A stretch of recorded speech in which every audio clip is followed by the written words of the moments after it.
Mga kabiday, sa magandang oras sa lahat at welcome po sa aking channel. Ito po, pag-usapan po natin, ito pong palitan po ng mga pahayag po mga kabida, sa pagitan po ni Pangulong Marcos at ni Miss Cathy Binag, po.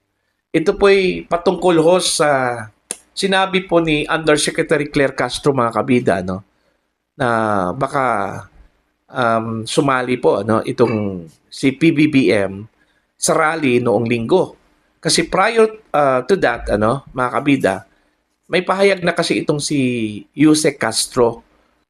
Baka naman a-attend ito pong si Pangulong Marcos po sa rally po mga kabida, noong linggo. Okay?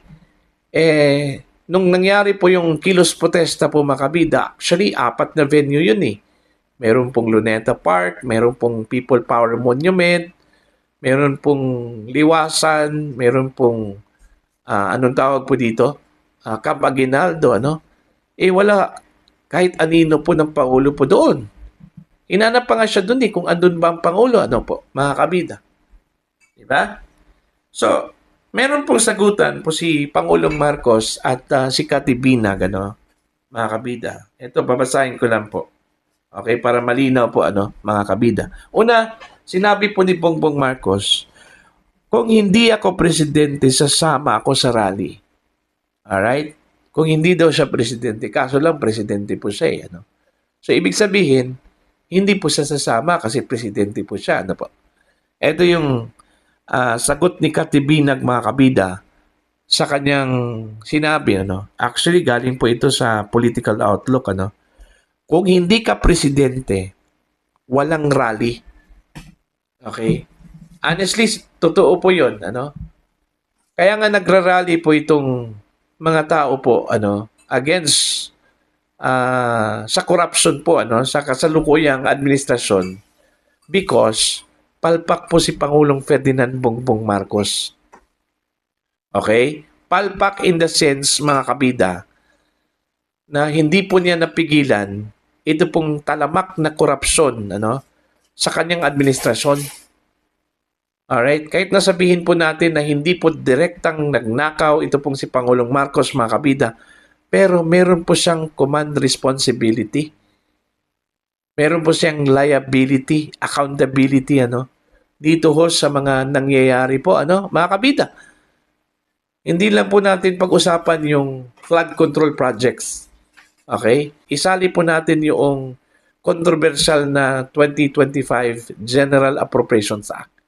Kasi doon po, mga kabida, nagkaroon po ng accountability si Pangulong Ferdinand Bongbong Marcos. Bakit? Kasi malinaw po, mga kabida, na meron pong more than 400 billion pesos na insertions doon po sa budget na yon. Pero bakit hinayaan po ng Pangulo na makalusot yun?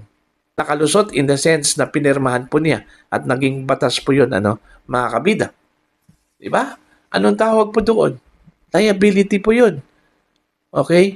Accountability po, mga kabida. Tapos meron pong nagsasabi, huwag nating isali si Marcos sa panawagang magbitiw. Si Sara Duterte lang. Pwede ba yun? Okay? Diba? Hindi po magkaroon po ng kaliwat kanan na kilos protesta kung hindi po naging presidente si Bongbong Marcos. Malinaw po yun, mga kabida. Tama si Cathy Binag. Okay? Kahit na po sa kagustuhan ni Marcos na umattend sa rally, hindi po pwede. Kasi unang-una presidente po siya, mga kabida. Malinaw yung sa sinabi po, hindi lang po ni Pangulong Marcos, kahit na si Claire Castro, yung sinabi po niya na kung hindi lang po Pangulo, si Bongbong Marcos, baka sasali po siya sa mga kilos protesta. Kaso, Pangulo po yun. So, meaning, hindi po siya sasali, Okay? Hindi siya pupunta doon. Hindi nga siya pumunta doon. Actually. Hindi nga siya nagpakita doon. Kasi Pangulo po siya. Yun yung logic doon, mga kabida, sa kanyang sinabi. Since he is the President of the Republic of the Philippines, ano pong pakialam po niya na pumunta po doon sa rally na yon? Kasi unang-una po, kung pumunta talaga ang Pangulo po doon, baka tandad po siya ng kantsaw. Okay? Batikos, mga kabida. Kasi po, mayroon pong nanawagan doon na magbitiw na po ang Pangulo, di ba? Mga kabida. Oh, halo-halo na po yung mga tao po doon. Meron pong hindi po gustong manawagan na magbitiw ang Pangulo. Meron pong nanawagan na magbitiw ang Pangulo. Meron ngang mga streamers, mga placards, mga kabida, nakalagay doon. Marcos resign.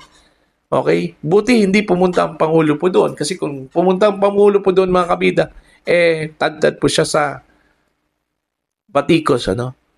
At malamang po ay mapahiya po ang Pangulo po doon, mga kabida, no? Diba? So, yun lang po yun, kadali. Kung hindi po naging Pangulo si Pangulong Marcos, baka walang rally po, ano, mga kabida. Kung meron man po, hindi si Pangulong Marcos ang subject po sa rally, sa kilos protesta, ano po, mga kabida.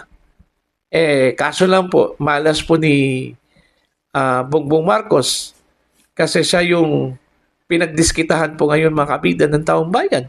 Kasi po, siya kasi yung ama. Siya yung leader Dapat control po niya yung kanyang mga nasasakupan, mga kabida. Kaso wala Because, bakit? He is weak president. Yun yung malinaw po, ano, mga kabida. Bakit hindi po niyan na-control itong mga corruption? Itong pangungurako at pagnanakaw po sa pera po ng taong bayan, mga kabida. Kasi he is a weak president. Naalala ko po yung sinabi po niya, no, mga kabida. Yung tanong po niya, bakit nangyayari ito sa aking administrasyon? Bakit na itanong mo yan? Ikaw mismo yung makasagot. Bakit nangyayari ito? Kasi pabaya ka kasi. Yun yung malinaw. Kasi kung hindi po pabaya ang Pangulo, hindi po mangyayari ito. Tapos ito, paikutin na naman po ng mga taga Malacanang po, makabida, no? Itong istorya na, buti na nga naungkat ito, mga kabida, sa panahon ni Marcos. Yun na nga meron ngang nagawa ang Pangulo. Kung hindi po dahil sa kanyang agresibong pakikialam po, hindi po niya malaman na ganito na pala kalala ang korupsyon sa Pilipinas. Ibig sabihin, magpasalamat po tayo sa Pangulo, ano? Dahil sa kanya, nalaman po natin na mayroon pong talamak na pagnanakaw po, ano? Sa pera po ng taong bayan, ano? Ganun po ba? After 3 years pa, di ba? So meaning, nung 3 taon po na nakalipas po, mga kabida, nagpakasasa po yung mga kawatan, ano? Mga kabida. Hindi po niya alam yun. Kasi yun yung paboritong linya po ng Pangulo, ano? Hindi ko alam. Hindi ko alam. Bakit nangyayari ito? Ganun lang po yun, ano, mga kabida. So yun, ating ang Pangulo, mga kabida, last Sunday.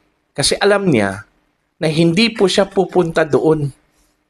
Hindi talaga siya pupunta doon. Wala siyang intensyon na pupunta doon. Media hype lang po yung sinabi ni Claire Castro na baka ang Pangulo pupunta doon. Sinabi na nga ni Claire Castro, malinaw po yun, ano? Kung hindi lang presidente si Pangulong Marcos, baka pupunta siya doon. Presidente siya So meaning, hindi siya pupunta doon, ano? Mga kabida. Buti na lang po na hindi siya pumunta doon kasi gaya ng sinabi ko po kanina, mapahiya talaga si Pangulong Marcos.